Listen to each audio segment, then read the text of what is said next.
que você acabou pesquisando lá exatamente? Então, você está pronto para ondas eletromagnéticas e um ciclotrônico? Aliás, você sabia? Repete comigo, vai. Ondas eletromagnéticas. Ondas eletromagnéticas. Iam ciclotrônicas. Iam ciclotrônicas. Isso. Pronto, aí tá vendo? Então, o que é isso? Cláudia, do que é que você está falando? Você sabia que existe cinturão de radiação Van Allen? Já ouviu falar? Já ouvi falar nisso, mas eu não faço ideia o que é. Então, explica pra gente. imagina a Terra. Tá. Ok, redonda. Não é plana, redonda, certo? Imagina o núcleo da Terra, daí você tem um núcleo ali que gera um campo magnético que se expande. Então, o campo magnético, você tem um ímã, ele tende ao infinito, ele só é barrado por outro campo magnético que deflete ele. Então, no caso da Terra, tem, então, um campo magnético gerado no núcleo que se estende para o universo. Só que esse campo magnético, ele encontra uma barreira quando ele chega no espaço, que é o campo magnético do Sol.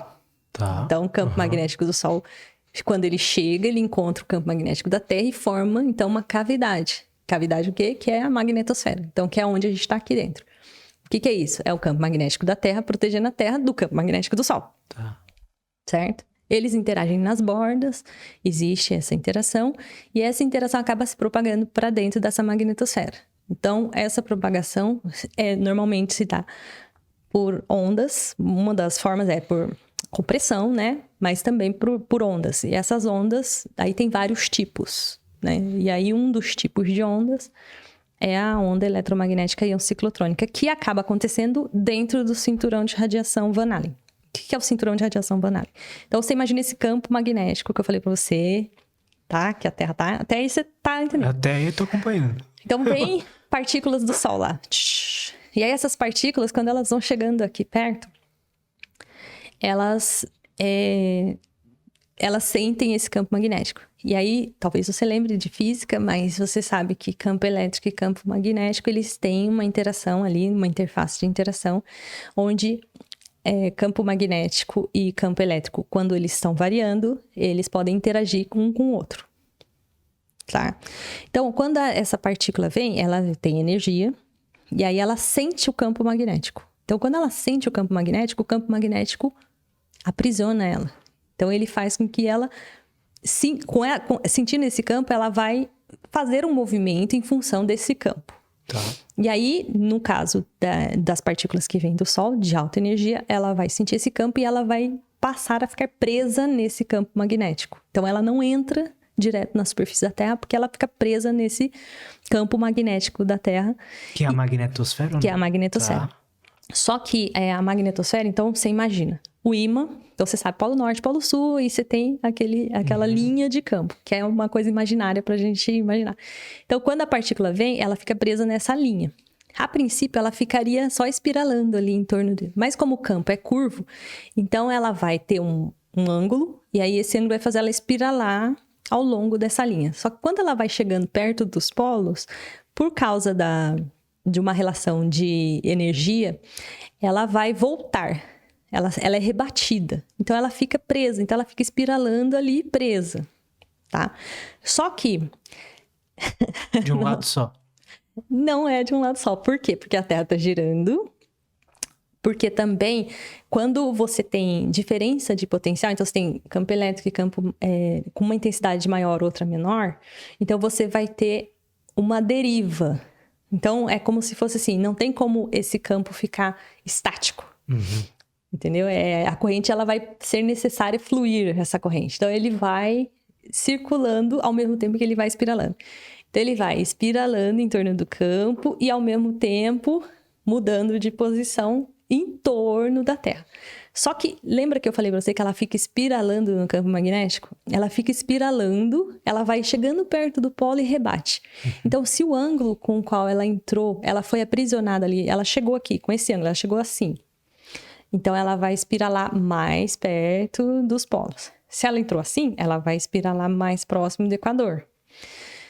De acordo com esse ângulo com o qual ela entrou, vai ser até onde ela vai nesse campo magnético aqui. E isso é delimitado para uma faixa. E essa faixa é de mais ou menos 60 graus, mais ou menos, que é onde tem o cinturão de radiação. Então, a maior parte das partículas está concentrada nessa região, tá?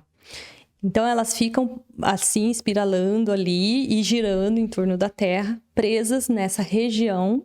Então, tem uma concentração maior dessas partículas nessa região. E aí, a gente foi dado o nome por causa dessa missão, né, da Explorer 1, que levou um equipamento do Van Allen, James Van Allen, que era o responsável pelo equipamento, e que detectou isso pela primeira vez. Então, ele detectou que existiam 2 regiões onde a gente tinha uma concentração maior de partículas energéticas. E aí, depois, com os estudos, se observou que é essa invariância do movimento da partícula. Então, enquanto nada está perturbando, este movimento é conservado ao longo do tempo. Então, fica ali preso aquele cinturão de radiação. Então, se eu passar ali naquele cinturão, eu vou ter mais radiação nessas regiões, tá? Isso é estático e muda ao longo do tempo? Muda por quê? Porque a magnetosfera não é estática. Então, ela está ali, ela é gerada no núcleo da Terra, se expande para o universo, mas ela sofre, ela encontra a barreira do campo magnético do Sol, e o campo magnético do Sol oscila ao longo do tempo por conta do próprio movimento de rotação do Sol, por causa também do comportamento magnético do Sol, que faz com que ele tenha ciclos e atividades na superfície do Sol, na magnetosfera, não, na superfície na atmosfera do Sol, ou até mesmo na fotosfera do Sol, que são as tempestades que acontecem no Sol, tempestades solares. E aí essas tempestades solares afetam e perturbam esse campo magnético ao longo do caminho que ela vai seguir, e uma parte dela pode chegar aqui na Terra. Então, que é o que aconteceu, falaram que ia acontecer, não lembro, no ano passado. Acontece o tempo inteiro. O tempo inteiro, essa magnetosfera, o campo magnético do Sol, isso é chamado de... Então, vamos lá. Agora vamos ao Sol. Então, olha quanta coisa. Então, você imagina o Sol, que não é uma bola sólida, tá? Eles são gases e plasma, muito quente ali, no processo de fusão nuclear, lá no núcleo acontecendo. Então, ele tá ali colapsando e gerando esses elementos de hélio, hidrogênio, né? E ele tenta sair, expandir, mas ele recua porque a massa é muito grande, então ele fica meio que preso ali, e o que sai, uma parte dessa, é radiação. Então, quando essa radiação consegue sair do Sol, ela vai para o universo, né? Até ela encontrar outra barreira, que nem a Terra... Todo mundo, até encontrar uma barreira, vai se propagando. E na parte mais externa do Sol, então, a gente consegue ver o campo magnético por causa desse movimento de rotação que o Sol está fazendo. Então, na região mais próxima do Equador solar, ele gira mais rápido do que nos polos. Então, imagina o Sol também tem esse campo magnético. Uhum. E aí, o Sol girando em descompasso entre a parte central do Equador e a parte mais próxima dos polos, distorce esse campo. Então, o que está saindo do Sol, esse campo do Sol saindo, se expandindo, ele vai sofrer, então, essas distorções ali na superfície, e isso vai gerar alguns fenômenos, como, por exemplo, manchas solares. Tá? E essas manchas solares são regiões onde, se você olhar o Sol no visível, você vai ver um ponto escuro, mas que está acontecendo uma distorção do campo magnético naquela região, e aquela região, então, pode ter um comportamento diferente das outras na hora de deixar essa matéria do Sol sair. Vamos dizer assim. Porque o tempo inteiro está saindo o que a gente chama de vento solar. Então, tem alguma coisa saindo do Sol o tempo inteiro. Uhum. Né? O campo magnético se expandindo, mas também um vento solar carregando o que tem no Sol para o espaço. Então, a Terra está o tempo inteiro sentindo esse vento solar vindo, e ele carrega o campo magnético do Sol, ele carrega as partículas do Sol o tempo inteiro. Só que por conta dessas variações que acontecem no Sol, na coroa solar, né, ou no que a gente chama de superfície do Sol, na fotosfera do Sol, onde tem essas manchas solares, essas perturbações vão perturbar esse vento que está vindo.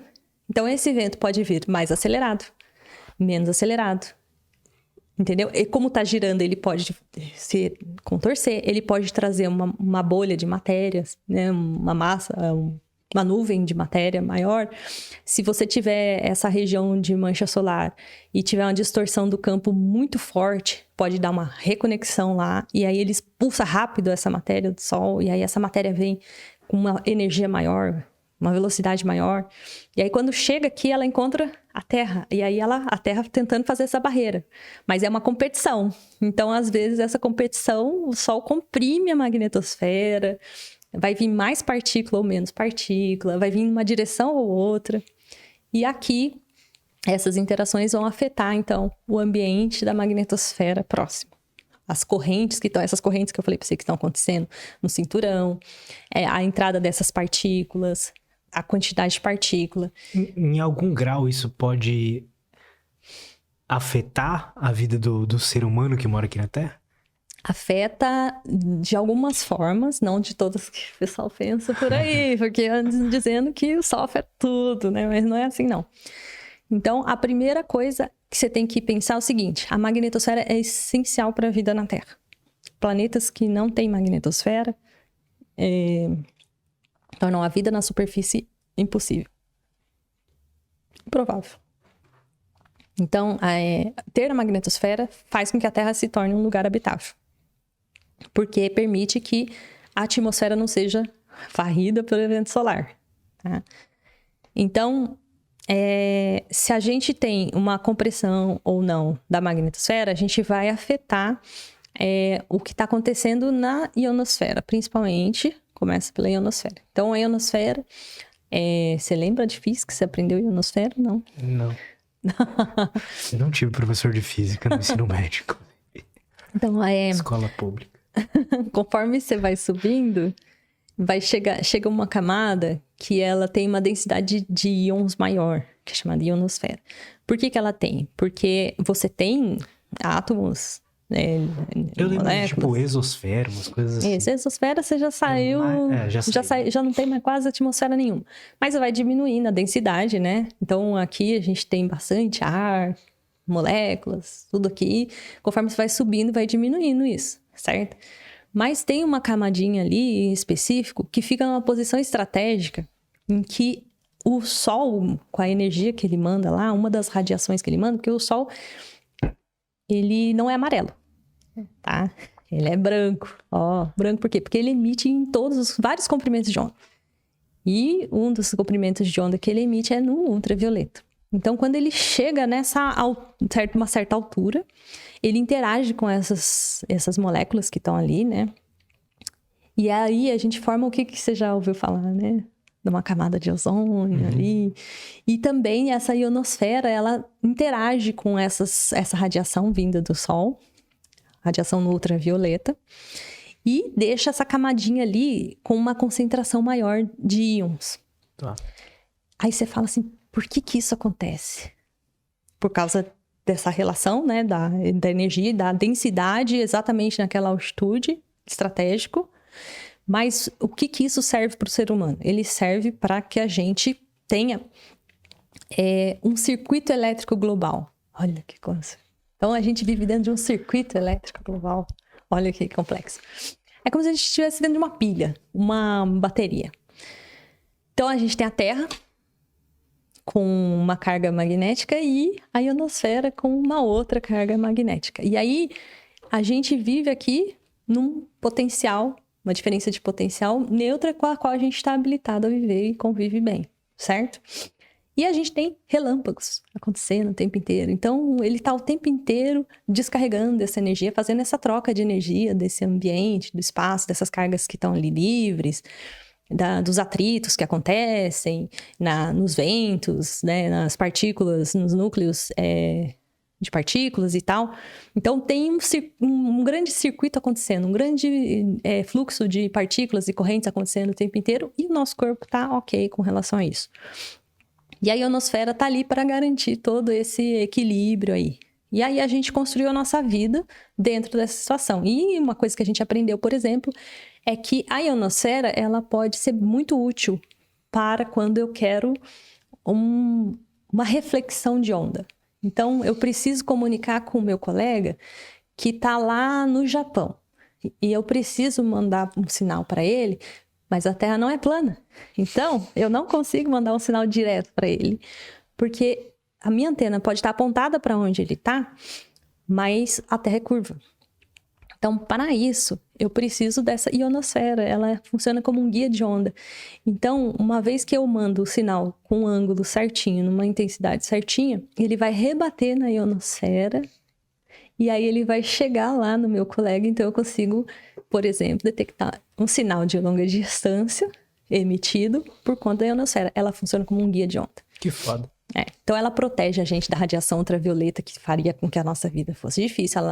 Ela mantém esse equilíbrio desse circuito elétrico global. Obrigado, ali. ionosfera. Exato. Ela oscila de dia e de noite para garantir, né, a estabilidade dessas correntes, né, ao longo do planeta. E tá tudo certo aí. Porém, quando a gente tem uma atividade solar, a gente vai afetar, então, essas correntes.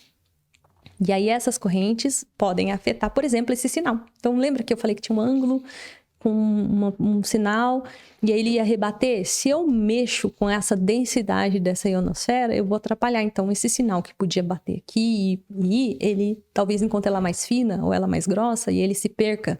O caminho que ele tinha para seguir não é mais o mesmo. Entendeu? Então, é uma das coisas que atrapalha. A outra coisa é que você imagina que eu construo...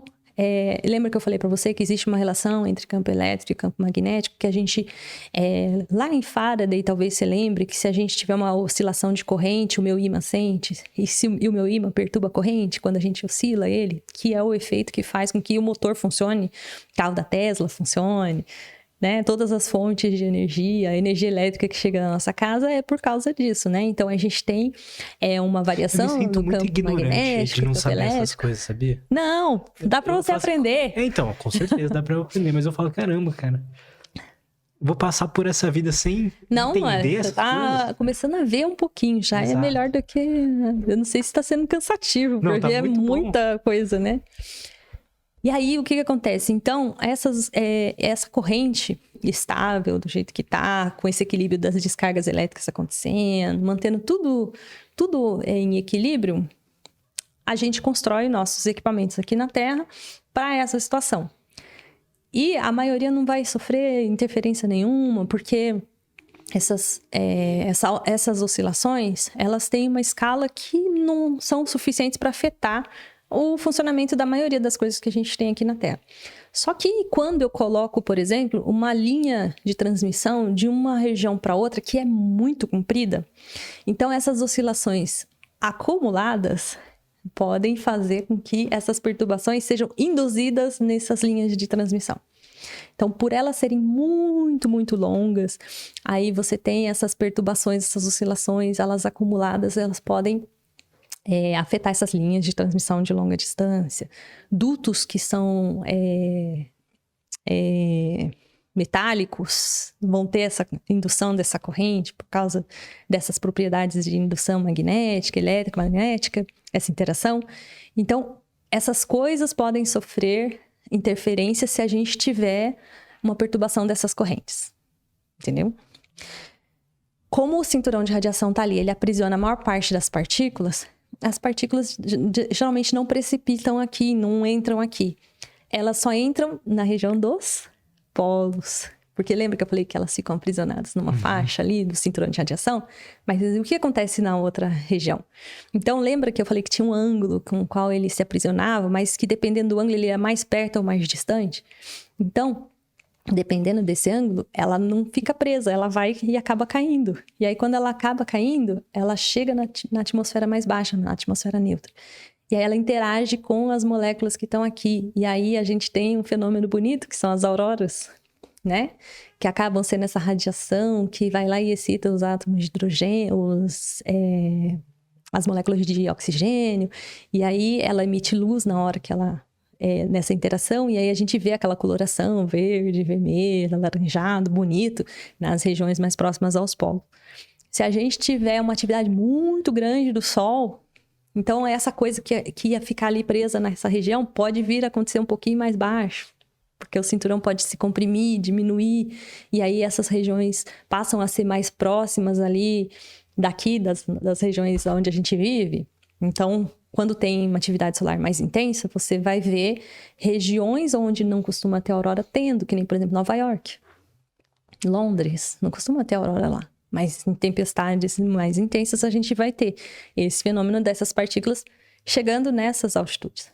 Não chega aqui, lá nessas altitudes. Entendeu? E, então, a gente tem essas perturbações da ionosfera, das correntes, que acabam induzindo aqui no solo.